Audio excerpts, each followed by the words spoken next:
Sekarang kita akan masuk ke dalam khotbah untuk hari ini. Mari kita membaca dari Injil Markus. Markus pasal yang keempat, kita membaca ayat 35 sampai 41. Saya mengajak kita membaca Markus 4 ayat 35 sampai 41 secara bergantian. Saya memulai membaca ayat yang ke-35, lalu kita bergantian membaca sampai ayat yang ke-41. Markus 4, saya memulai membaca ayat 35. Pada hari itu, waktu hari sudah petang, Yesus berkata kepada mereka, "Marilah kita bertolak ke seberang."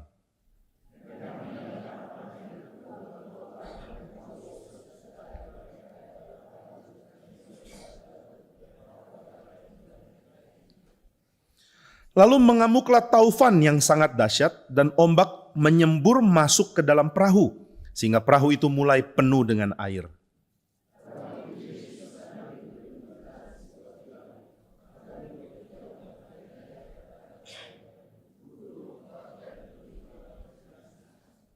Ia pun bangun menghardik angin itu dan berkata kepada danau itu, "Diam, tenanglah." Lalu angin itu reda dan danau itu menjadi teduh sekali.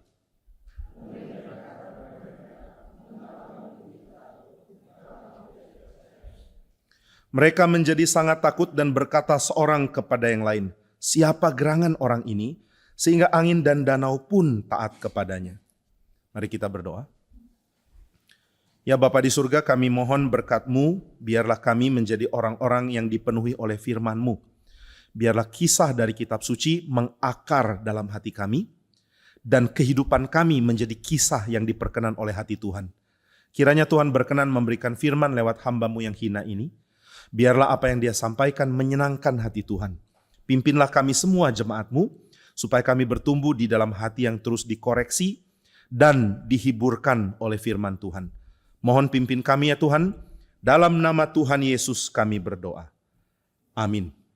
Saudara, sebelum kita membahas ayat 35 sampai 41, saya ingin melanjutkan pembacaan ke pasal 5, ayat yang ke-1 sampai ayat yang kedua. Ayat ke-1 dan kedua. Demikian firman Tuhan Markus 5 ayat 1 dan 2. Lalu sampailah mereka di seberang danau di daerah orang Gerasa. Baru saja Yesus turun dari perahu, datanglah seorang yang kerasukan roh jahat dari pekuburan menemui Dia. Nah, sekarang kita kembali ke ayat 35 sampai 41. Nah, Saudara, di dalam ayat 35 sampai 41 ada nuansa yang sangat mirip dengan kisah dari kitab Yunus. Ini sesuatu yang bukan kebetulan tentunya, karena Alkitab kita penuh saling referensi satu sama lain. Saudara membaca satu bagian, saudara akan menemukan bagian itu berkait dengan bagian yang lain. Satu bagian menjadi kait dengan bagian lain. Ini di dalam pikiran seorang bernama Richard Hays. Ini disebut sebagai gema dari Alkitab. Saudara bisa melihat dalam Alkitab ada kutipan langsung. Saudara lihat dalam Alkitab ada alusi, ada kemiripan, dan juga ada gema. Nah, ini merupakan cara indah untuk kita saling kaitkan satu dengan lain. Nah, saudara, saya sangat-sangat diberkati dengan pembacaan seperti ini. Dan saya menemukan bahwa Alkitab saling menjelaskan satu sama lain. Di dalam zaman Bapa Gereja, seorang bernama Origen di abad yang kedua akhir, abad ketiga awal. Dia lahir abad 2 akhir, tapi dia melayani di abad ketiga.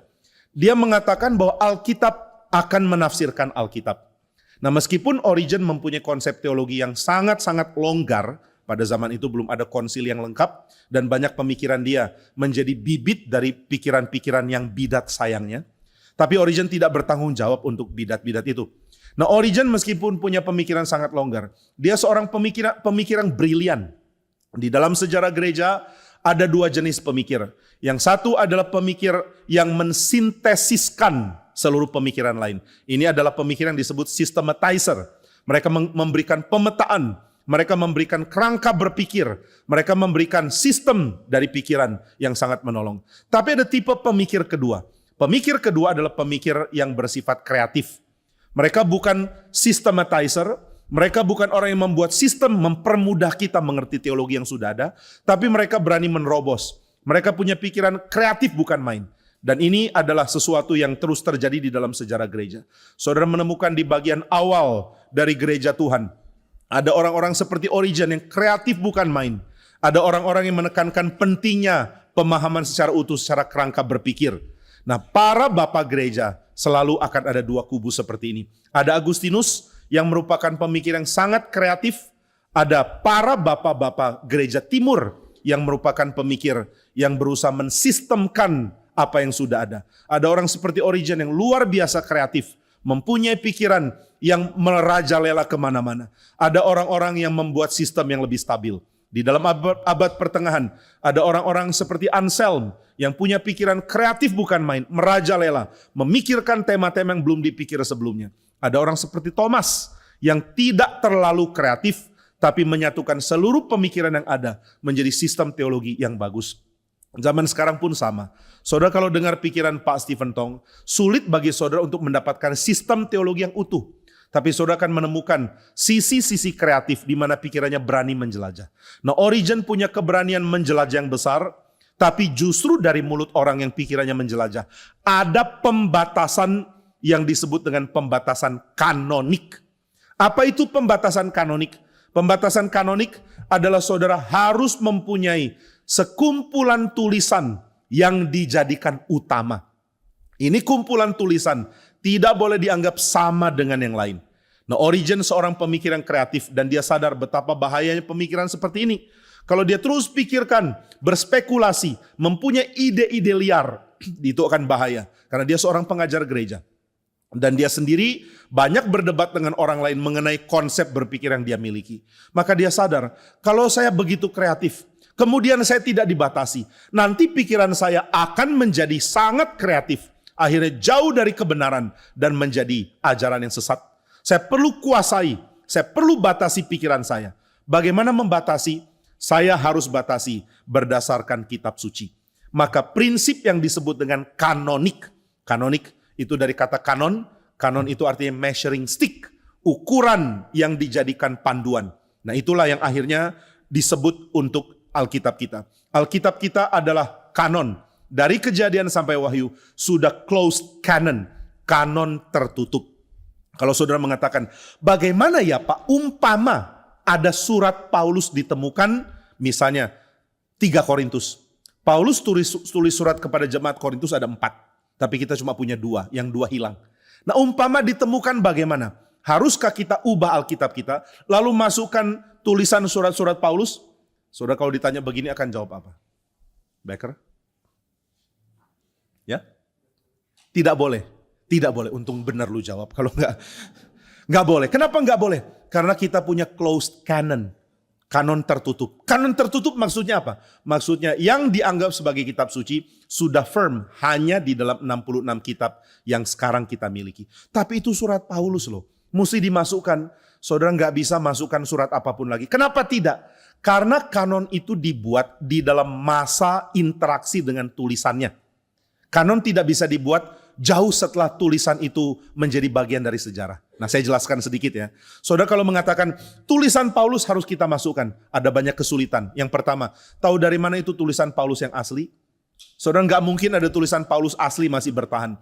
Dulu orang akan tulis di dalam kodeks. Kodeks punya bahan, adalah bahan dari kertas, ataupun daun, ataupun kulit binatang. Semua tidak mungkin tahan.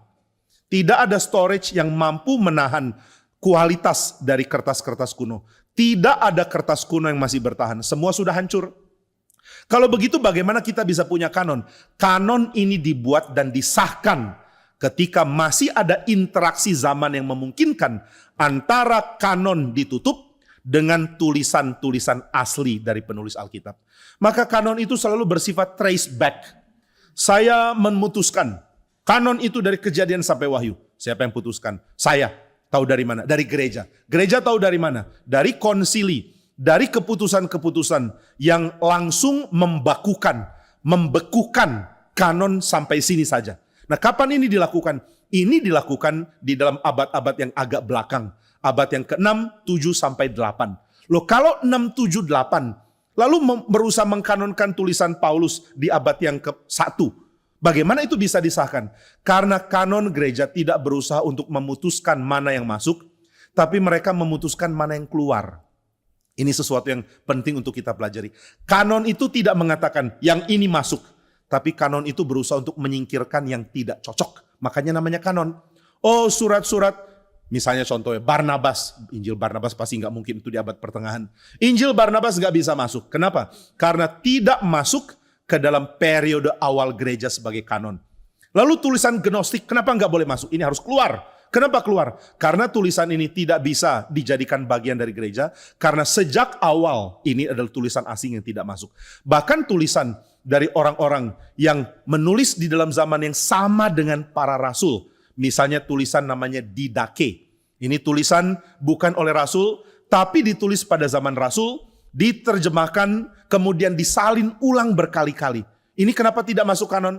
Karena penulisnya menulis dengan kesadaran, saya tidak menulis kitab suci, ini bukan bagian dari kitab suci. Saya hanya menuliskan apa yang menjadi praktek gereja dan apa yang perlu dilakukan oleh gereja tanpa otoritas rasuli. Nah, maka tulisan namanya Didache tidak masuk di dalam perjanjian baru. Nah, tema kanon ini penting untuk orang Kristen pahami. Jangan jadi orang Kristen yang tidak bisa menjelaskan kenapa Alkitabmu seperti ini. Kenapa kalau surat Paulus ada tambahan gak bisa masuk? Karena kanon doesn't work like that. Kanon adalah mengusir keluar yang tidak masuk.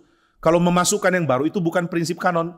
Lalu kenapa ini tidak diusir keluar? Kenapa kitab Wahyu tidak dikeluarkan dari kanon? Kenapa surat Yakobus tidak dikeluarkan dari kanon? Karena surat-surat ini diakui kerasulannya, otoritas keabsahan rasul dari awal abad yang kedua.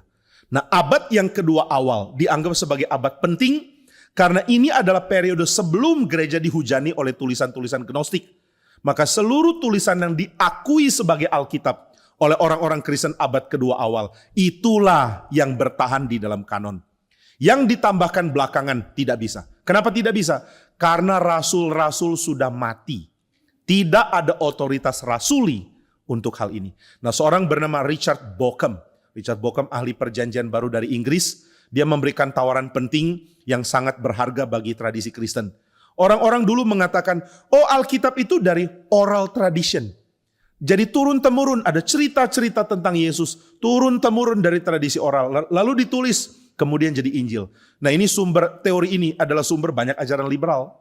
Mereka mulai mengatakan, oh ini bukan ajaran Yesus, ini ditambahkan kemudian. Maka Richard Bauckham mengatakan, kanon tidak berdasarkan oral tradition. Loh, nggak berdasarkan oral tradition. Lalu berdasarkan apa? Richard Bauckham mengatakan berdasarkan eyewitness tradition. Tradisi saksi mata. Ini diafirmasi di mana? Di dalam surat Ibrani.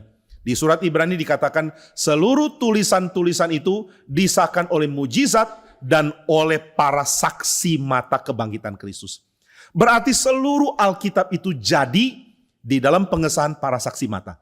Setelah para saksi mata semua mati, tidak bisa lagi ada kesaksian tentang Yesus. Nah, Injil adalah kesaksian tentang Yesus. Surat-surat adalah penjelasan tentang kesaksian tentang Yesus. Maka selain para saksi mata, tidak boleh ada orang bisa menjadi pengesah bahwa tulisan ini adalah dari Tuhan. Kalau begitu, kapan eyewitness yang terakhir masih hidup? Diperkirakan abad kedua awal. Karena nggak mungkin orang usianya panjang banget ya. Oh, aku menyaksikan Yesus mati dan bangkit. Kapan sih Yesus mati dan bangkit? Kemungkinan besar di tahun yang ke-27 sampai 29. Loh, bukannya Yesus mati umur 33,5? Iya, tapi kalender Masehi kita ada pergeseran karena perhitungan-perhitungan yang berbeda. Jadi kemungkinan Yesus Kristus lahir itu tahun ke-6 sebelum Masehi, bukan tahun 1. Ya, nggak ada tahun 0 ya, tahun 1. Kapan Yesus lahir? 25 Desember 0001. Gitu ya, enggak. Loh, dia lahir kapan? Kemungkinan 6 tahun sebelum Masehi. Loh, kok sebelum Kristus lahir? Ya karena ada miss dari tanggal. Nah, jadi kemungkinan disalibkan mungkin tahun 27, mungkin tahun 28. Eyewitness di tahun itu enggak mungkin masih hidup di tahun 130, 140. Maka awal-awal abad kedua menjadi bagian di mana gereja abad-abad ke depan mulai pikir, ini tulisan munculnya kapan? Oh, abad ketiga. Waduh, kalau abad ketiga susah ya dijadikan kitab suci. Ini tulisan tidak dikonfirmasi oleh gereja Tuhan, di mana para saksi masih menjadi pemimpin. Para rasul masih memberikan pengaruh. Jadi kalau begitu tulisan-tulisan yang di luar ini kita keluarin aja.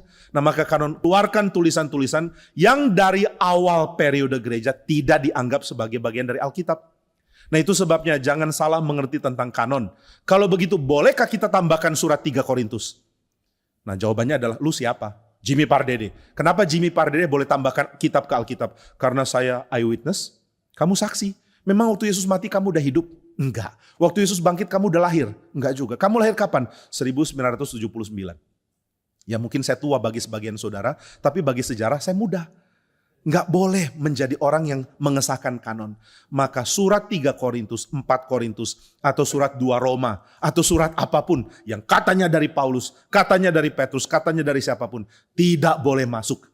Kenapa tidak boleh masuk? Karena tidak ada saksi mata dan pemimpin-pemimpin gereja yang dipengaruhi otoritas rasuli yang bisa mengafirmasi tulisan ini.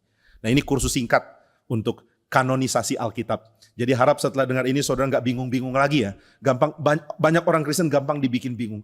Ditemukan loh Pak, ada tulisan dari Alkitab. Ini benar-benar Alkitab ditemukan di dalam gua. Di gua mana? Gua Hira misalnya. Udah pasti bukan lah. Apapun yang, never mind, nggak usah lanjut. Nah maka saudara, ketika saudara mengatakan, aku percaya kepada Alkitab yang tertutup, close canon. Kenapa kamu percaya ini? Otoritas siapa? Otoritas rasul dan para saksi. Bukannya kanon baru ada di abad ke-6, abad ke-7. Kalau kanon perusahaan kamera malah lebih mundur lagi. Bukannya kanon baru ada di abad 6, abad ke-7. Iya, lah kalau begitu, itu kan kanon baru ratusan tahun setelah Kristus. Iya, tapi mereka pakai metode trace back sejarah. Mereka pakai metode ini tulisan kapan ya? Kalau ini tulisan tidak ada otoritas rasuli, tidak ada otoritas eyewitness, ya kita tidak anggap itu bagian dari Alkitab. Makanya di dalam perjanjian baru, close canon dilakukan dengan cara seperti ini. Bagaimana dengan perjanjian lama? Perjanjian lama close canonnya adalah berdasarkan perkataan perjanjian baru. Ini yang orang Kristen percaya. Perkataan perjanjian baru terutama dari Yesus mengesahkan kitab Yahudi yang disebut dengan Tanakh. Yesus pernah mengatakan, dari zamannya Habel sampai zamannya Zakaria yang dibunuh di Mezbah, engkau sudah melanggar kitab suci. Engkau sudah melawan Tuhan. Nah, dari zaman Habel sampai kepada zaman Zakaria, kamu yang akan tanggung darahnya. Nah, dari zaman Habel sampai Zakaria, itu kanon Alkitab Ibrani. Habel mati di mana? Di kitab Kejadian. Kitab pertama dari kanon Ibrani. Lalu Zakaria mati kapan? Di dalam kitab 2 Tawarik. 2 Tawarik adalah kitab terakhir dari kanon Yahudi.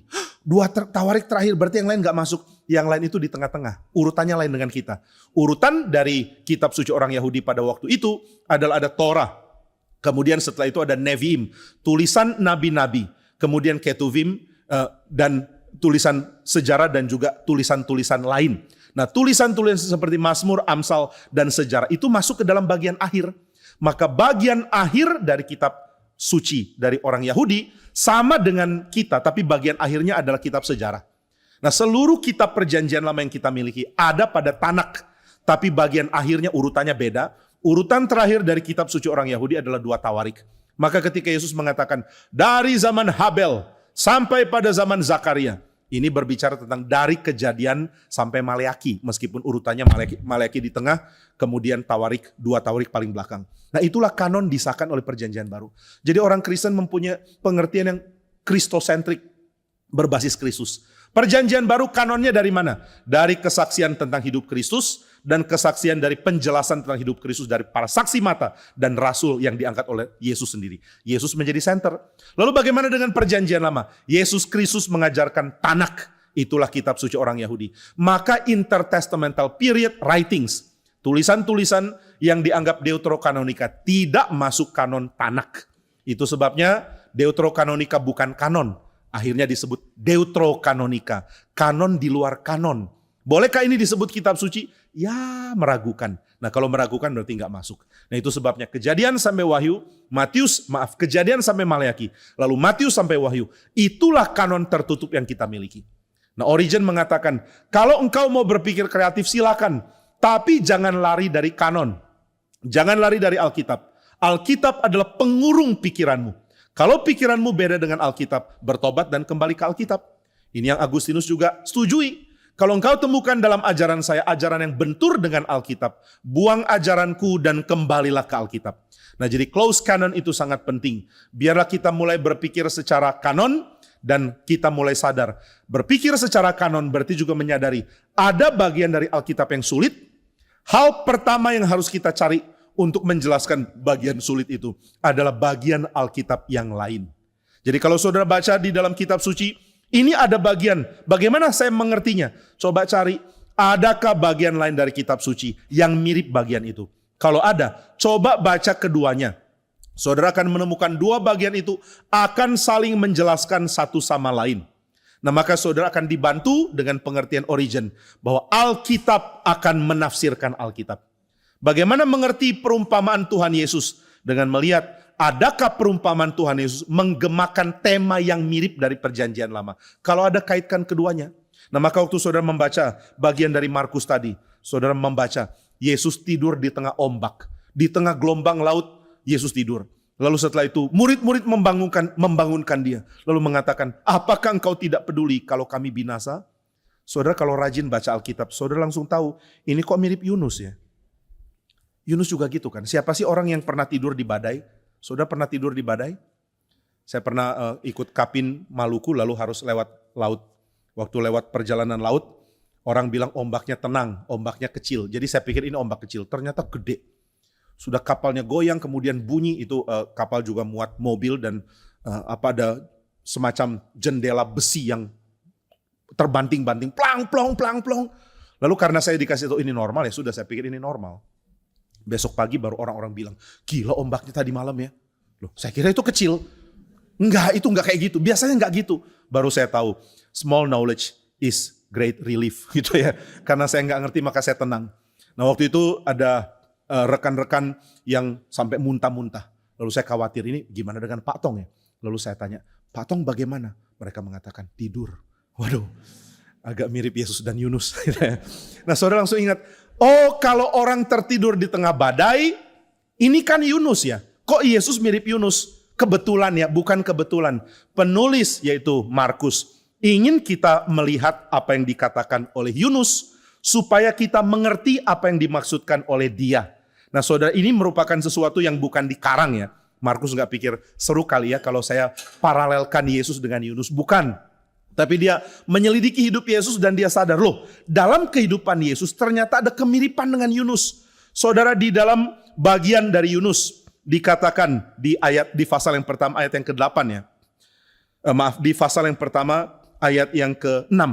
Dikatakan Yunus dibangunkan di tengah tidur karena ombak besar kok dia bisa tidur. Lalu orang bertanya, bagaimana mungkin kamu bisa tidur nyenyak? Berserulah, bangunlah kepada Allahmu supaya Allahmu peduli sehingga kita tidak binasa. Ini pengertian parafrase yang sangat penting. Bangunkan dirimu, berdoalah kepada Allahmu supaya Allahmu peduli sehingga kita tidak binasa. Nah kalau dibalikan, berarti kalau Yunus tidak berdoa, berarti Allah tidak dengar dan Allah menjadi tidak peduli kalau mereka binasa. Ini kalimat yang dipakai Markus untuk menjelaskan cara murid Tuhan Yesus membangunkan Tuhan Yesus. Guru bangun. Kenapa mesti bangun? Tidak pedulikah kamu kalau kami binasa? Saudara langsung pikir loh, di dalam Alkitab dikatakan Yunus bangun supaya Allahmu peduli. Di sini dikatakan Yesus bangun, apakah engkau enggak peduli? Berarti kayaknya paralelkan Tuhan Yesus dengan Allah di dalam kitab Yunus. Memang ini paralelisme yang disengaja. Yesus adalah yang ilahi. Maka kalau saudara bilang kenapa sih di dalam Alkitab nggak langsung ditulis saja Yesus adalah Allah. Kenapa nggak langsung jelas-jelas begitu? Udah ada sih tapi kita tetap nggak peduli juga. Ada di mana? Yohanes 1. Jelas-jelas dikatakan pada mulanya adalah firman. Firman itu bersama-sama dengan Allah. Dan firman itu adalah Allah. Kai theos en hologos. Itu bahasa Yunaninya jelas. Kai theos en hologos. Adalah Allah sang firman itu. Itu jelas. Jadi kalau kita mengatakan, kenapa sih Alkitab nggak langsung gamblang bilang Yesus itu Allah supaya kita nggak bergumul lagi? Sudah, lu nggak dengar. Ini namanya orang bertengkar sudah dengar masih marah-marah gitu ya.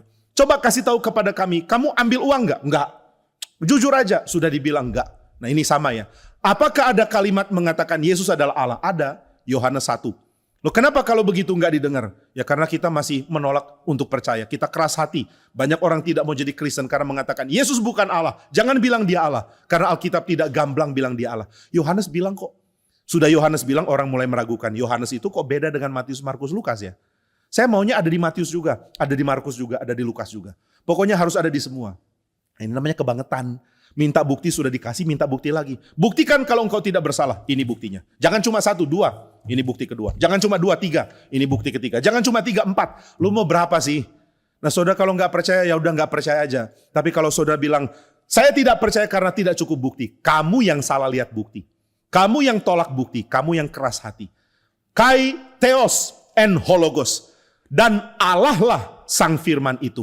Firman itu siapa? Yesus. Kalau sudah baca lanjutan dikatakan, dan firman itu menjadi daging dan berdiam di dalam kita, di tengah-tengah kita, dan kita sudah melihat kemuliaannya, yaitu kemuliaan yang diberikan kepadanya sebagai anak tunggal Bapa, penuh kasih karunia dan kebenaran. Dan ini terus dinyatakan di dalam Injil Yohanes sampai bagian yang terakhir. Permuliakanlah aku ya Bapa, dengan kemuliaan aku miliki di hadapanmu sebelum dunia dijadikan. Nah inilah Yesus, sang firman yang menjadi manusia. Dan dia adalah Allah. Jelas sekali. Tapi kenapa kitab lain tidak segamblang Yohanes? Karena kitab lain harus membedakan antara theos orang Romawi dengan theos di dalam pengertian Alkitab. Theos itu adalah bahasa Yunani untuk Allah. Nah saudara, kenapa Yohanes bisa dengan gamblang mengatakan kai theos en hologos, dan Allah lah sang firman itu? Karena di dalam Injil Yohanes, isu tentang theos di dalam konsep Yunani sudah tidak ada, makin tergerus dan makin berkurang. Yohanes berbicara dengan orang-orang yang dipengaruhi ajaran dari Gnostik, yang tidak lagi mempermasalahkan siapakah theos. Tapi sebelum Yohanes menulis, para penulis Injil sinoptik bergumul dengan tradisi Romawi yang percaya bahwa theos paling tinggi adalah Zeus. Sehingga mengatakan Yesus adalah theos, membuat orang mengatakan, oh Yesus itu mirip Zeus. Pantesan belakangnya us. Yesus, Zeus. Oh, the same person. Now I understand. Sekarang saya mengerti siapa Yesus. Ternyata dia Zeus. Mari kita baca lagi kehidupan Zeus karena ini Yesus. Wah, itu jadi kacau. Maka penulis-penulis di dalam zaman sebelum bait suci hancur umumnya lebih menghindari kalimat gamblang mengatakan Yesus adalah theos. Kenapa menghindari? Karena ketakutan untuk dikaitkan dengan Zeus. Oh kalau begitu mereka tidak mengaku Yesus adalah Tuhan. Mereka mengaku Yesus adalah Allah. Mereka mengaku Yesus adalah theos. Tapi bukan theos sembarang theos. Dia adalah Allah perjanjian lama. Maka waktu penulis Injil sinoptik mau menyamakan Yesus dengan Allah, mereka tidak pakai kata theos, tapi mereka pakai cerita. Cerita yang akan paralelkan Yesus dengan Allah di perjanjian lama. Orang-orang di kapal mengatakan, Yunus bangun, berserulah supaya Allahmu peduli, supaya kita tidak binasa. Jangan sampai Allahmu tidak tahu dan dia tidak peduli kalau kita binasa. Murid-murid Yesus mengatakan, Guru, tidakkah engkau peduli kalau kami binasa? Ini mirip ya. Kenapa mirip? Karena Yesus memang Allah. Lalu setelah Yunus dibangunkan, Yunus mengatakan, saya tahu kok sumber bencana ini di mana. Wah ini kalimat yang mengagumkan ya. Yunus itu luar biasa tenang loh. Dia beriman sama Tuhan. Beriman dalam cara yang negatif. Pokoknya aku tahu Tuhan akan pelihara. Kalau Tuhan pelihara, saya hidup. Kalau Tuhan matikan saya mati. Tapi mati pun untung. Jadi ini Yunus. Hidup adalah lari dari Niniwe dan mati adalah keuntungan. Gitu ya. Pokoknya kalau Tuhan matikan saya, Niniwe nggak ada yang injili. Karena Yunus benci orang Niniwe. Ini kerajaan Asyur yang jahat. Saingan dari Israel. Israel itu kalau di dalam kitab Raja-Raja punya arch nemesis ya, musuh utama. Musuh utama pertama tentu Filistin, itu di dalam kitab Samuel. Musuh utama kedua itu orang Aram. Orang Aram bukan Aram Kaldean ya, bukan Babel, Aram utaranya Israel. Nah, orang Aram musuh kedua, musuh ketiga itu Asyur. Yang besar bukan main. Musuh terakhir Babel dan akhirnya mereka hancur. Nah, arch nemesis Asyur ini pada zamannya Yunus. Maka Yunus bilang, ini musuh loh, musuh bebuyutan. Ini benar-benar kami benci mereka. Maka ketika Tuhan mengatakan, pergilah ke Niniwe dan beritakanlah firman supaya mereka bertobat. Yunus gak mau. Dia langsung pergi beli kapal dan sepertinya jalannya dimuluskan. Saudara kalau mau berdosa lalu jalannya mulus, jangan bilang ini gak berdosa ya. Bayangkan ya, Yunus pergi ke pelabuhan langsung dapat kapal. Ini gak bisa terjadi. Orang dulu gak seperti sekarang bisa pesan pakai Traveloka atau apa. Saya mau beli tiket kapal, langsung dapat. Orang dulu tidak demikian. Mereka akan datang ke pelabuhan, lalu mereka tunggu di situ bisa berminggu-minggu. Berminggu-minggu tunggu kapal, dan gak ada kapal penumpang. Yang ada adalah kapal yang mau berlayar ke suatu tempat, lalu kita bayar uang untuk adanya ekses penumpang tambahan. Kamu mau kemana? Oh kami ini kapal yang sedang berdagang. Berdagang dengan mana? Dengan daerah ini. Oh saya mau ke daerah itu, ikut kapalmu dong. Nah jadi harus tunggu berminggu-minggu, kadang berbulan-bulan. Begitu satu kapal merapat ditanya, kamu mau kemana? Dan ada kapal merapat, ternyata kapal ini mau ke Tarsis. Yunus mengatakan, saya ikut, saya mau ke Tarsis. Dia beli tiket, dia langsung dapat kapal, sepertinya jalannya dimuluskan. Tapi di tengah-tengah laut, ombak besar menghantam Yunus. Yunus harusnya ketakutan, tapi dia langsung pilih tempat paling bawah, lalu dia mau tidur. Nah, ini gambaran uniknya, Yunus terus turun ke bawah, nanti dia turun sampai dunia orang mati. Satu khotbah dari Billy Graham di Chicago yang gak pernah saya lupa. Dia mengatakan, dosa membawa engkau ke bawah. Sin leads you down. Ini kalimat gampang diingat, tapi dia pakai contoh Yunus. Yunus pergi ke pelabuhan dari rumahnya, itu sudah jalan turun. Dia masuk ke kapal, turun lagi. Dia masuk ke tempat paling bawah di kapal, turun lagi. Dia sudah sembunyikan diri paling turun. Nah, Billy Graham mengatakan orang berdosa itu mau sembunyikan dirinya di dalam dosa. Apa artinya sembunyikan diri di dalam dosa? Artinya adalah pokoknya saya tidak mau pikir. Yang saya lakukan mau dosa atau tidak, itu bukan concern saya sekarang. Orang berdosa punya mentalitas seperti ini. Ketika dia ada dalam dosa, sulit keluar dari dosa. Kenapa sulit keluar dari dosa? Karena dia mau tenggelamkan dirinya di dalam dosa supaya dia nggak usah lihat dosanya. Pokoknya saya hidup seperti ini. Mau apa kamu? Ini pilihanku. Aku bebas. Ayo percaya Tuhan. Saya nggak mau percaya. Kenapa mesti percaya? Ayo tinggalkan dosamu. Saya nggak mau tinggalkan. Kenapa mesti tinggalkan? Ini hal umum. Kamu anggap ini dosa, saya anggap ini kebiasaan. Kamu anggap ini dosa, saya anggap ini part of our culture. Jadi kenapa nggak boleh? Nah, saudara, orang berdosa terus seperti ini. Tapi Billy Graham mengatakan, kamu pikir kamu bisa berlindung ke bawah. Tapi Tuhan mengatakan, dosa tidak membawa engkau ke buritan kapal. Dosa tidak membawa engkau ke lambung kapal. Dosa tidak membawa engkau ke tingkat paling bawah dari kapal. Dosa membawa kamu ke dasar laut. Ini sesuatu yang saudara nggak bayangkan. Yunus cuma tahu kalau saya berdosa, saya bisa turun ke bawah kapal. Dia punya pikiran aneh sekali. Dia tahu Tuhan itu adalah Allah di sorga, di laut, dan di darat. Tapi dia pikir kalau dia di bawah, Tuhan bisa nggak lihat. Jadi Tuhan cari, mana Yunus ya? Saya suruh dia ke Niniwe. Tuhan suruh malaikat cari Yunus di Niniwe. Malaikat cari. Setelah itu balik lagi, Tuhan nggak ada di Niniwe. Oh, kok nggak ada? Cari yang teliti, udah lihat belum? Sudah Tuhan. Cari di gudang-gudang Niniwe. Cari di rumah-rumah Niniwe. Sudah nggak ada. Di mana anak itu ya? Cari. Malaikat cari kemana-mana, nggak ada di darat Tuhan. Coba cari di laut. Cari di laut, nah ada kapal. Malaikat lihat di kapal, sudah di-scan, balik ke Tuhan. Nggak ada di kapal. Sudah di-scan, sudah. Sampai level berapa? Sampai level lumayan bawah. Sudah paling bawah belum? Wah, nggak bisa paling bawah. Ada plat besinya, sinyal nggak masuk. Jadi nggak tahu ya dia di mana, nggak tahu. Ya sudahlah, kalau gitu Niniwe binasa karena nggak ada nabi yang berkhotbah. Akhirnya Niniwe binasa dan Yunus bilang, yes, itu rencana Yunus. Tuhan pasti nggak ketemu aku di sini. Ada plat kapal, sinyal nggak masuk. Tapi Tuhan bilang, you are not low enough. Kamu pikir kamu sudah rendah? Belum. Dosa akan leads you down. Dosa akan bikin kamu di dasar laut. Saudara, ada tafsiran unik dari tradisi Yahudi yang mengatakan ikan besar adalah metafora kematian. Jadi Yunus sebenarnya bukan ditelan ikan besar tapi mati. Kok mati masih bisa hidup? Dia adalah orang yang dibangkitkan. Tapi bukan resurrection seperti Yesus ya. Yesus itu yang pertama dibangkitkan. Yang pertama bangkit bukan Lazarus. Yang pertama bangkit bukan Yunus kalau kita percaya tafsiran itu. Yang pertama bangkit bukan orang-orang yang dibangkitkan di perjanjian lama. Karena mereka bangkit melanjutkan hidup yang ini. Hidup, mati, lanjut. Yesus enggak. Hidup, mati, stop. Hidup yang baru. Maka Yesus punya tubuh, itu tubuh kebangkitan. Tubuh kebangkitan baru Yesus yang punya. Nggak ada orang lain punya. Lazarus belum punya tubuh kebangkitan. Maka orang-orang yang dibangkitkan di perjanjian lama akhirnya mati lagi. Lazarus sudah mati lagi. Ada yang tahu Lazarus mati? Harusnya tahu ya. Lazarus mati, bangkit terus mati lagi. Maka sebelum Lazarus mati, dia bilang, saya udah pernah loh alami ini. Dulu waktu sakit mati, Yesus bangkitkan. Sekarang setelah dibangkitkan, mati lagi. Kenapa mati lagi? Belum tubuh kebangkitan. Jadi orang pertama yang punya tubuh kebangkitan itu Kristus. Kalau benar Yunus itu mati, seperti tafsiran dari salah satu tradisi Yahudi yang cukup signifikan. Kalau benar dia mati, lalu pantai membuang mayatnya ke pinggir, laut membuang mayatnya ke pantai. Maka Yunus adalah orang yang juga mengalami apa itu kebangkitan, tapi bukan kebangkitan tubuh yang baru. Kebangkitan dari mati melanjutkan kehidupan yang lama. Nah maka tulisan dari Yunus yang mengatakan, Tuhan, aku sudah ada di dunia maut, selamatkanlah aku. Itu tulisan roh Yunus setelah mati. Oh menakjubkan ya. Nah saudara boleh tolak tradisi ini, boleh terima. Kalau saudara tanya, Pak Jimmy mana? Saya masih bergumul. Karena tafsiran ini menarik sekali. Yesus mengatakan, sama seperti Yunus ada di perut ikan selama 3 hari. Aku juga akan di dalam perut bumi selama 3 hari. Paralelnya kan gak nyambung kalau Yunus belum mati.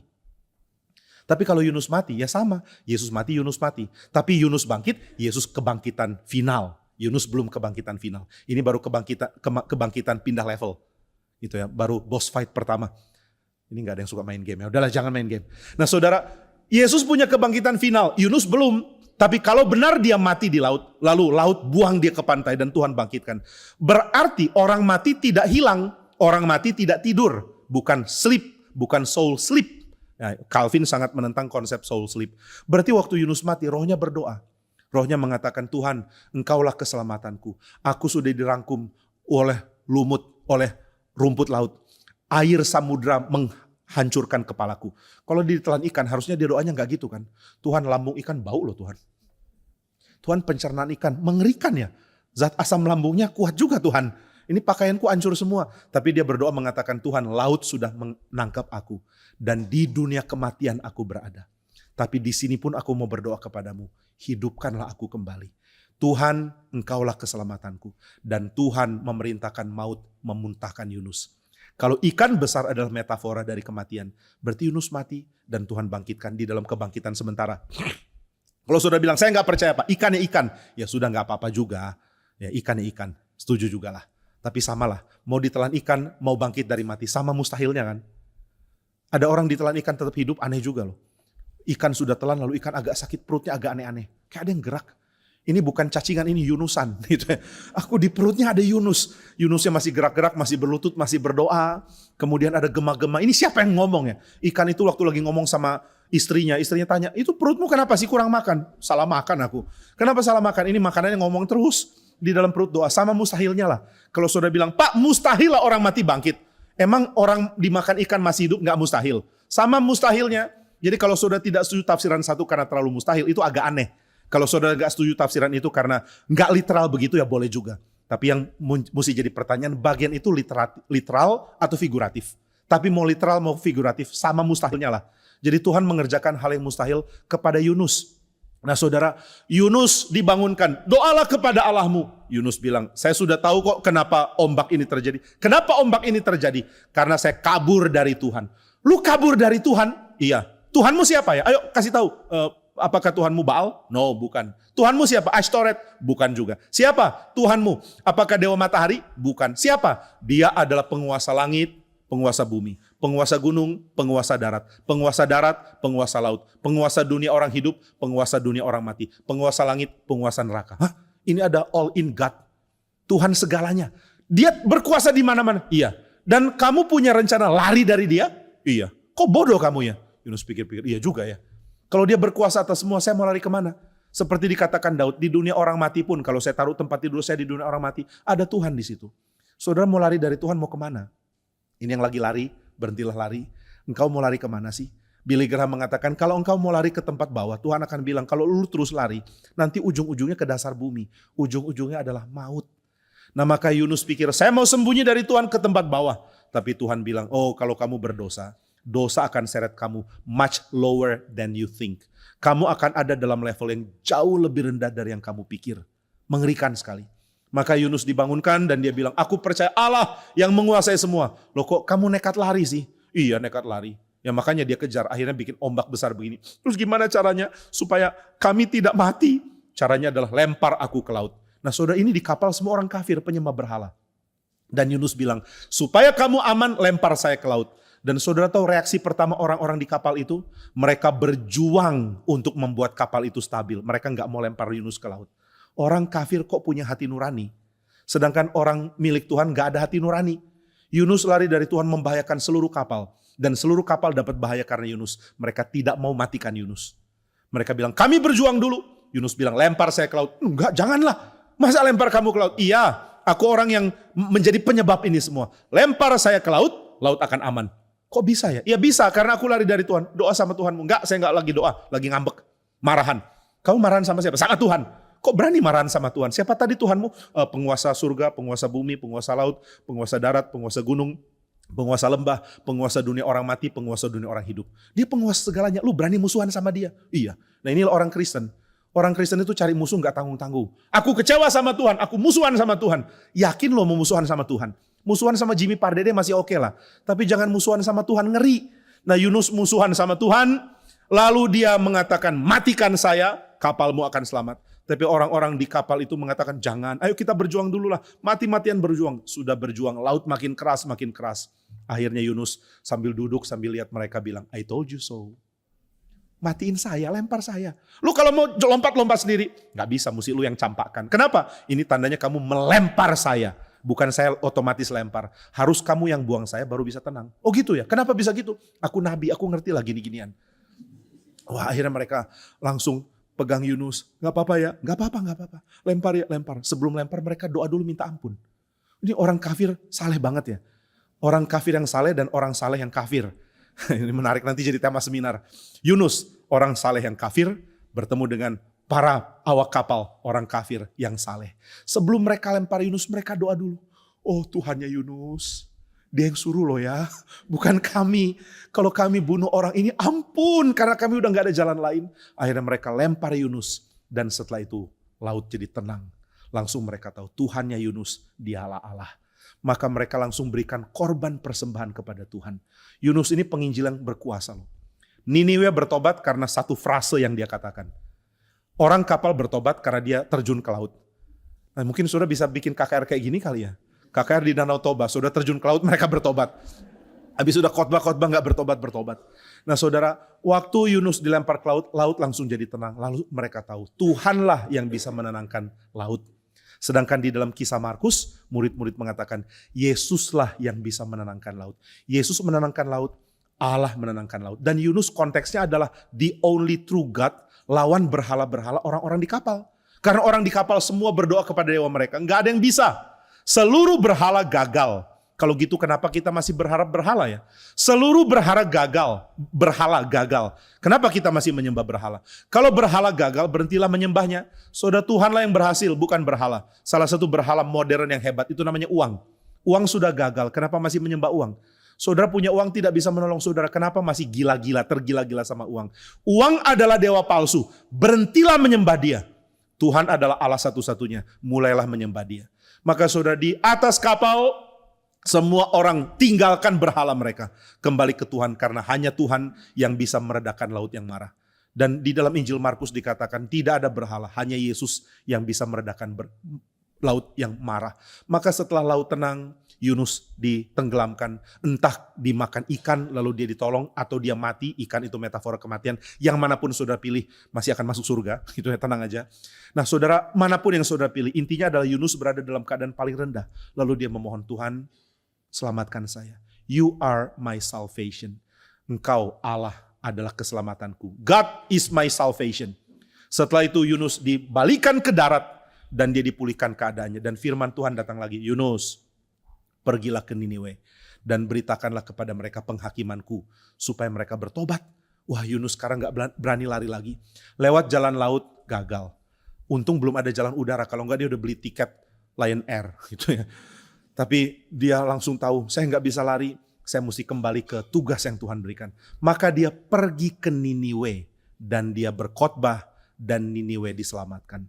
Nah saudara, paralel antara Yesus dan Yunus bukan hanya mau bilang kalau Yesus itu Allah. Paralel antara Yesus dan Yunus juga mau mengatakan ada ombak besar sebelum Niniwe. Sebelum Niniwe ada ombak besar. Siapa Niniwe? Orang-orang yang pasti tidak bisa selamat. Tapi Tuhan bilang, orang-orang yang kamu bilang pasti tidak bisa selamat. Mereka lah yang saya mau selamatkan.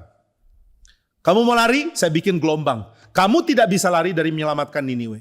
Sekarang Tuhan Yesus mau mengajarkan murid-murid hal yang sama. Ada gelombang laut. Lalu setelah gelombang reda, Yesus dan murid-murid sampai ke daerah Gerasa.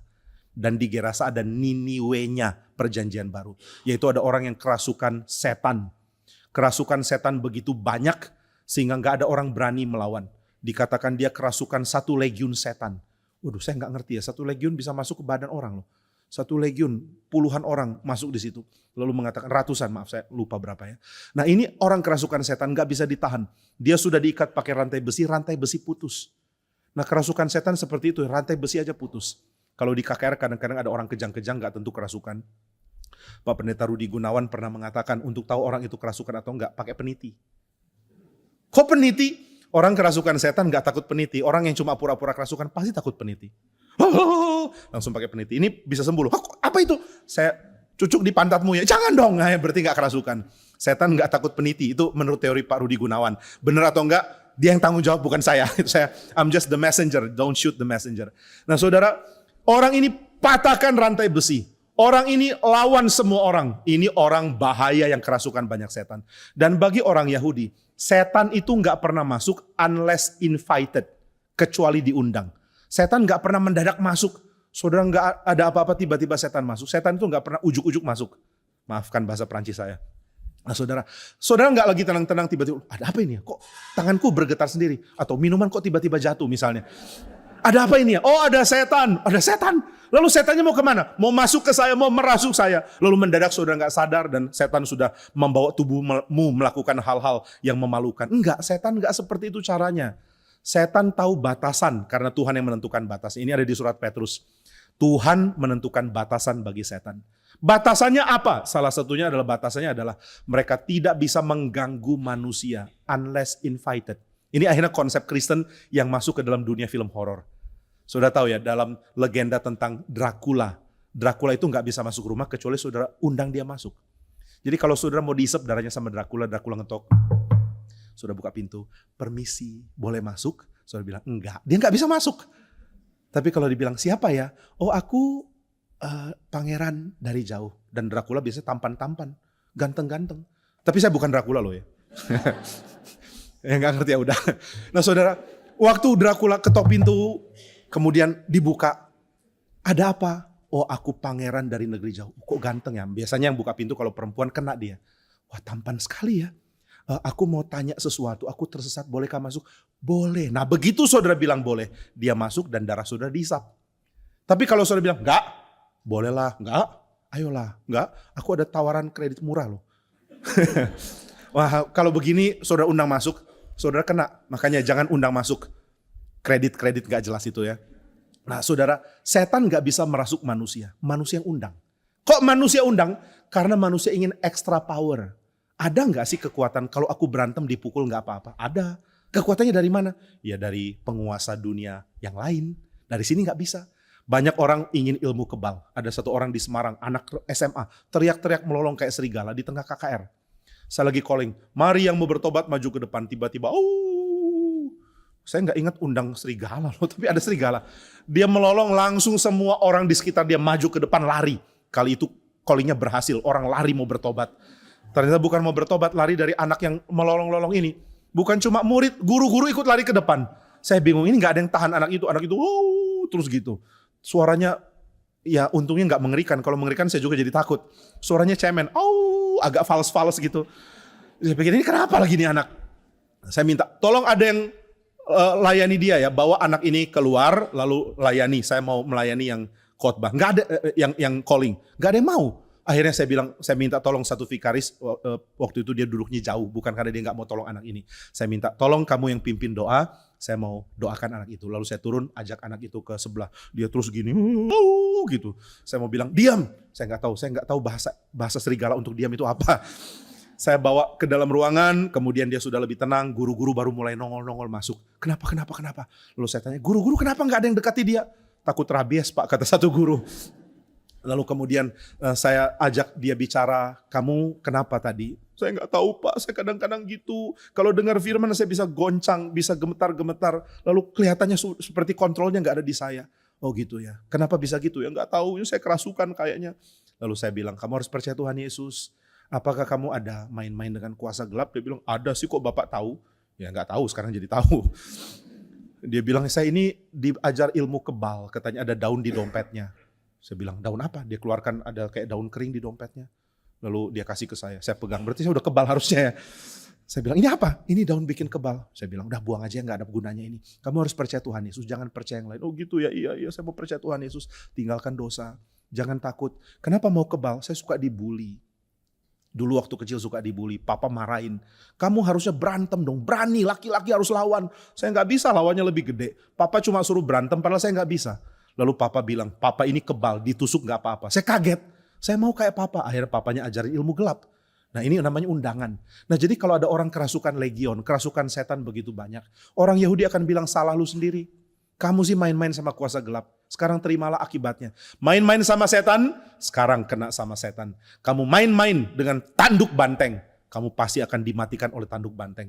Makanya sekarang kamu seperti ini. Sudahlah, kamu orang sampah, jangan tinggal di daerah kami. Akhirnya dia pergi ke kuburan. Kenapa ke kuburan? Karena di situ tempat dia nggak diusir. Kenapa dia di kuburan? Karena dia kerasukan. Oh, jadi setan bawa ke kuburan. Bukan, di kuburan gak ada orang Yahudi yang akan usir dia. Jadi dia ini di satu sisi adalah orang jahat, di sisi lain dia juga korban. Nah, dengan keadaan kasihan dia ada di kuburan, dia gak ditolong oleh siapapun, gak ada yang peduli dia. Dia mau hidup, ya sudah, hiduplah jauh dari kami. Dia mau mati, bagus, lebih baik dia mati. Karena kalau dia ada hanya membuat kota kami menderita. Hidup kami jadi beban terus karena dia. Tapi orang ini orang yang berharga di mata Tuhan.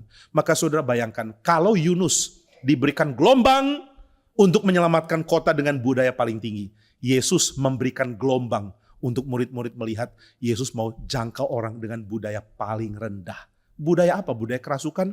Orang ini gak punya seni yang tinggi seperti Niniwe. Orang ini gak punya tabiat yang bagus seperti orang Niniwe. Orang ini orang yang tidak mengerti mengembangkan kebudayaan. Ini orang dengan rambut tidak terurus, tidak pakai pakaian, berkeliaran di kuburan, kerjaannya cuma melolong, cuma tahu melakukan hal-hal yang mengerikan. Dia lebih selayaknya diusir. Tapi kenapa orang terusir ini berharga di mata Tuhan? Kenapa orang yang tidak layak ada di kota, cuma boleh tinggal di kuburan, berharga di mata Tuhan? Ini misteri yang sampai sekarang kita sulit jawab. Maka Tuhan berikan goncangan hanya untuk selamatkan satu orang. Siapa sih orang ini? Apakah dia tokoh perjanjian baru? Dia tokoh gereja mula-mulakah? Enggak, dia tidak tercatat namanya dan dia tidak tercatat sumbangsinya di dalam sejarah gereja. He is nobody. He is nothing. Dia bukan siapa-siapa. Dia bukan orang penting. Dia bukan orang yang layak untuk dijadikan target untuk pelayanan. Tapi kenapa ya? Tuhan kasih gelombang besar, setelah gelombang Gerasa. Tuhan kasih gelombang besar, setelah gelombang orang yang kerasukan setan. Why? Kenapa Tuhan lakukan ini? Untuk memparalelkan dengan kisah Yunus.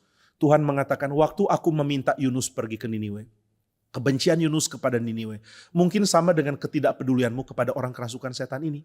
Maka untuk menggoncang orang Kristen keluar dari apati, perlu gelombang. Nah, maka saudara, kisah Yesus Kristus di dalam Markus 4 memberikan new interpretation, memberikan penafsiran baru terhadap gelombang. Nah, di dalam Mazmur, saya mau bandingkan ini namanya tradisi Mazmur ya. Di dalam tradisi Salmodik, di dalam tradisi Salmoi, di dalam tradisi Mazmur, gelombang laut adalah lambang penderitaan dan kesulitan yang menggerakkan kita untuk berdoa kepada Tuhan. Tuhan, tolong gelombang laut merangkum saya. Saya dihancurkan oleh air laut. Di atas kepala saya tekanan laut begitu besar. Dan rumput laut sudah ada di atas kepala saya. Saya tenggelam sampai ke dasar laut. Ini doanya Yunus. Tuhan, Engkaulah keselamatanku, tolonglah saya. Nah, maka gelombang hidup membuat saudara akan berseru kepada Tuhan. Ini tradisi Mazmur. Dan ini indah untuk dipahami. Gelombang laut bikin aku datang kepada Tuhan. Tuhan, selamatkanlah aku. Tapi saudara, Markus 4 dan 5 awal, ini punya interpretasi baru. Gelombang laut adalah untuk saudara berseru bagi orang lain. Kenapa ya perlu gelombang laut? Karena gereja meskipun dapat anugerah begitu besar adalah kelompok manusia yang sangat egois. Umat Tuhan itu egonya begitu besar. Pertobatan dan pengampunan Tuhan tidak serta-merta mengubah ego manusia. Nah, maka saudara, ketika Petrus sudah bertobat, Petrus perlu waktu lama untuk mengerti. Pergilah ke orang-orang bangsa-bangsa lain dan jadikanlah mereka murid. Apa sih jadikan murid? Jadikan murid itu berarti menjadikan mereka orang yang punya akses untuk belajar di bait suci. Itu murid. Ini pemuridan gak ada kaitan dengan metode. Metode itu baik untuk dipikirkan. Tapi waktu Yesus mengatakan kepada murid-murid di Matius 28. Pergilah, jadikanlah semua bangsa muridku. Ajarlah mereka. Kemudian baptislah mereka dalam nama Allah Tritunggal dan lain-lain. Ini bukan sedang mengatakan metode. Banyak orang mengatakan gereja tuh harus lakukan pemuritan. Matius 28 kasih tahu, oh oke, gereja harus lakukan pemuritan. Kita udah lakukan pemuritan kok. Mana KTB-nya? Loh, kenapa KTB? Saya bukan anti KTB. Di Karawaci pun ada KTB. Di Bandung pun saya bikin ada kelompok-kelompok pembinaan yang sebenarnya KTB. Jadi saya tidak anti KTB. Tapi mengatakan Matius 28 adalah tentang KTB, itu salah besar. Matius 28 tidak sedang bicara metode. Maka kalau saudara mengatakan ada gereja nggak lakukan pemuritan loh. Mana bisa gereja nggak lakukan pemuritan? Ya kan nggak ada KTB-nya. Kenapa KTB? Mimbar itu pemuritan paling utama. Gereja boleh nggak ada KTB, tapi nggak boleh nggak ada mimbar yang berkhotbah. Tapi kalau orang bilang, saya kurang kena sama mimbar, saya kenanya sama KTB. Nggak bisa. Saudara nggak bisa nggak kena sama mimbar. Jika engkau nggak kena oleh mimbar, engkau nggak mungkin kena oleh apapun. Karena mimbar jauh lebih penting daripada pelayanan lain. Nah itu sebabnya ketika Yesus mengatakan, jadikan semua bangsa murid, yang dia mau tekankan bukan metodenya, tapi mengatakan semua bangsa lain mesti punya akses ke bait suci. Siapa bait sucinya? Yesus sendiri. Semua bangsa lain mesti punya akses untuk menjadi murid Tuhan Yesus. Bangsa lain itu kayak apa sih? Kayak Niniwe. Nah maka Petrus belum mengerti ini. Dia mengerti secara teori, tapi dia nggak jalankan. Lalu dia tidak jalankan. Akhirnya Tuhan goncang dia. Dengan cara apa? 2 kali. Kali pertama Tuhan goncang adalah dengan mimpi. Jadi saudara, Tuhan bisa goncang kita pakai mimpi ya. Petrus waktu itu mimpi lapar. Jadi dia tidur lalu lapar. Nah ini kalau sudah lupa makan sebelum tidur bisa mimpi kayak Petrus. Lapar mau makan. Tuhan gak ada makanan, kirimkanlah makanan. Tuhan kirimkan makanan yang dibungkus oleh kain. Setelah kainnya terbuka, keluarlah ular, kura-kura, pioh, keluar semua. Kemudian setelah keluar, ada suara dari surga mengatakan, potonglah dan masaklah. Petrus kaget. Masa daging ular dimakan? Masa kura-kura dimakan? Masa kadal dimakan? Ini semua menjijikan Tuhan. Aku belum pernah telan apapun yang haram. Aku merasa ini makanan najis. Tapi Tuhan mengatakan, yang aku bilang bersih, tidak boleh engkau nyatakan najis. Yang aku nyatakan halal, tidak boleh engkau nyatakan haram. Lalu kali itu langsung terangkat. Lalu kejadian 2 kali terjadi lagi. Petrus masih jawab hal yang sama. Sembelilah, makanlah. Oh Tuhan enggak lah, saya enggak mau makan yang kayak gini. Tuhan mengatakan hal yang sama. Yang aku sebut halal, tidak boleh engkau nyatakan haram. Lalu Tuhan angkat lagi. Kali ketiga Tuhan nyatakan lagi. Petrus jawab sama lagi. Sembelilah, makanlah. Enggak Tuhan, aku enggak pernah. 3 kali loh ngomongnya masih sama. Maka Tuhan mengatakan, sekarang kamu akan melakukan apa yang saya anggap halal. Lalu setelah Petrus bangun dia kaget. Apa arti mimpinya? Lalu ada orang ketuk pintu. Nah sekarang terjadi hal yang lucu. Ini namanya Simon Petrus. Dia nginep di rumah seorang namanya Simon.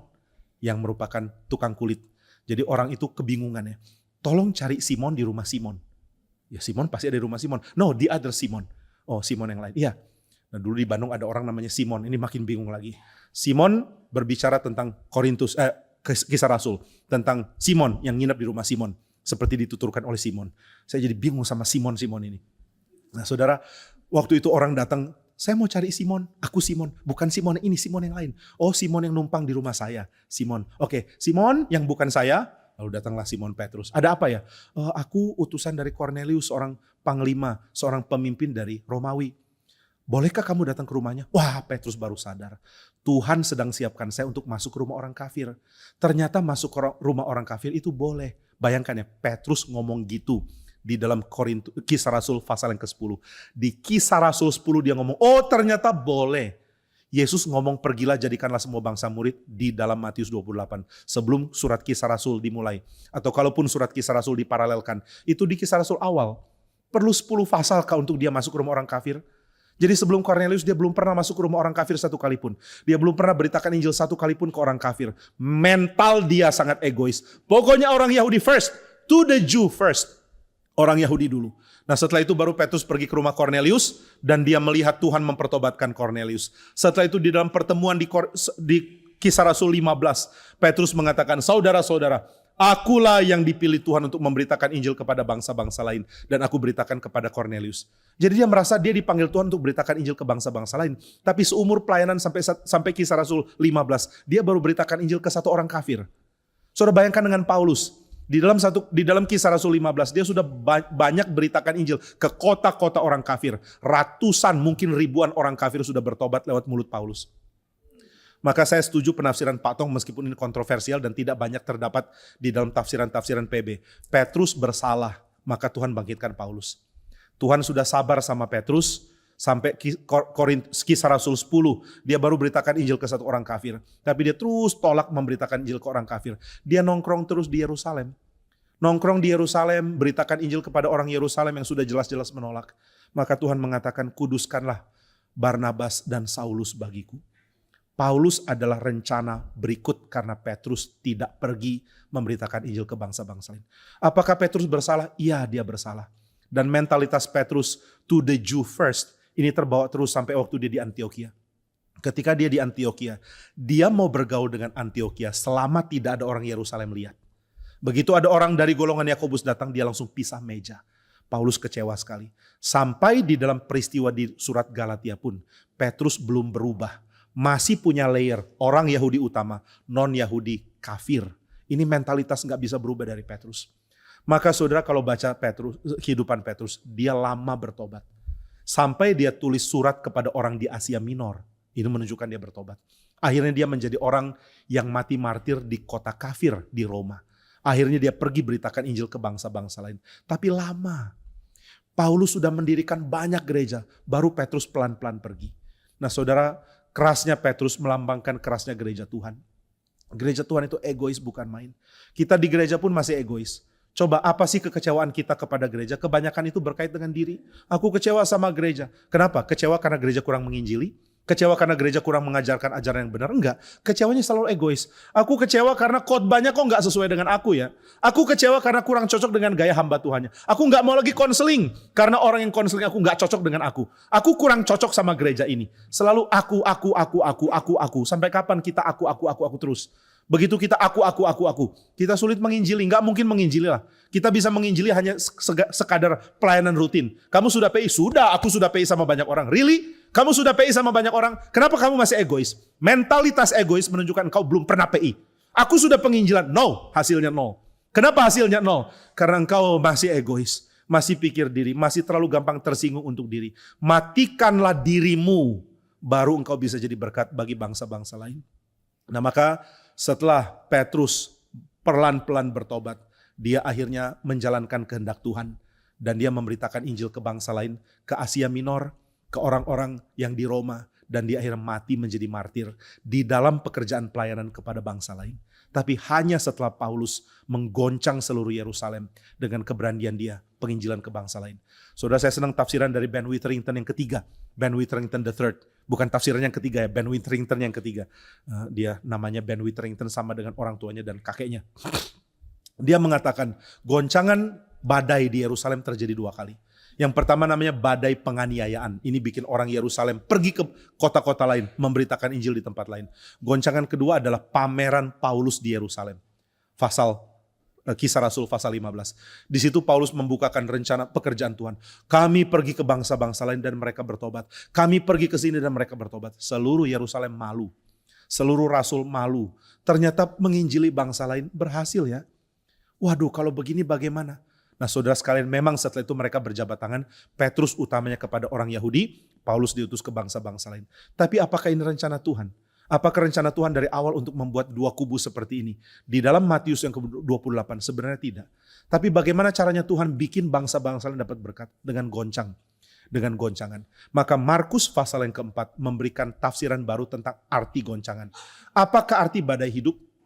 Kenapa Tuhan menimpakan badai hidup kepada kita? Bisa 2. Yang pertama karena Tuhan ingin kita bergantung kepada Dia. Tapi ada yang kedua, karena kita terlalu lama jadi orang egois. Kita terlalu lama tidak pikir orang lain. Kita terlalu lama tidak mengerjakan yang Tuhan mau. Maka Tuhan akan menggoncang gereja dengan badai. Bukan untuk mendidik kita untuk tahu, oh Tuhanlah yang membuat badai jadi reda. Bukan cuma itu. Tuhan menggoncang kita dengan badai supaya kita pergi ke Niniwe. Tuhan menggoncang kita dengan badai supaya kita menghargai orang yang kerasukan setan. Tuhan menggoncang kita dengan badai untuk membuat kita keluar dari apati kita. Biarlah kita memahami aspek ini, angin ribut diredakan. Bukan karena Tuhan tidak peduli kalau murid-murid binasa. Angin ribut diredakan karena Tuhan peduli orang kerasukan setan di Gerasa. Nah biarlah ini menjadi pelajaran bagi kita. Jika Tuhan menggoncang gerejanya, ini adalah supaya kita belajar peduli. Bahwa Tuhan bukan cuma mempedulikan kita. Tuhan bukan cuma mempedulikan supaya kita tidak binasa. Tuhan juga mempedulikan supaya orang-orang lain tidak binasa. Kiranya Tuhan menggerakkan kita mengabarkan Injil Tuhan. Mari kita berdoa. Bapa di sorga, biarlah kami digoncang keluar dari apati kami. Biarlah kami digoncang keluar dari egoisnya kami. Sehingga kami tidak hanya memikirkan betapa sulitnya hidup kami, betapa sengsaranya jalan hidup yang kami tempuh, betapa besarnya gelombang. Tapi kami menyadari bahwa ada gelombang supaya kami menunggu gelombang itu reda. Sebab ketika gelombang itu reda, Ada Niniwe yang harus kami beritakan Injil kepadanya. Ada orang kerasukan setan yang tidak ada orang peduli yang kami harus beritakan Injil kepadanya. Tolong kami bertobat dari dosa-dosa kami. Tolong kami supaya kami mampu menghadapi gelombang. Tolong kami mengharapkan gelombang itu reda. Supaya setelah gelombang itu reda, kami pergi menjangkau orang yang kami harus beritakan Injil kepadanya. Tuhan tolonglah kami. Gereja di Karawaci adalah gereja yang Tuhan berkati dengan limpah. Jika kami malas menjangkau keluar, biarlah Tuhan goncang kami. Goncang dengan gelombang yang membuat kami sadar bahwa setelah gelombang diredakan, ada Gerasa yang harus kami kunjungi. Biarlah Tuhan tolong kami, sehingga kami belajar seperti para murid, menyaksikan sepak terjang dari Sang Kristus, Raja sejati, yang rela pergi ke tempat terpencil, tempat yang gelap dan kelam, untuk mempertobatkan satu orang yang tidak berarti. Kiranya Tuhan tolong kami, di dalam nama Tuhan Yesus kami berdoa. Amin.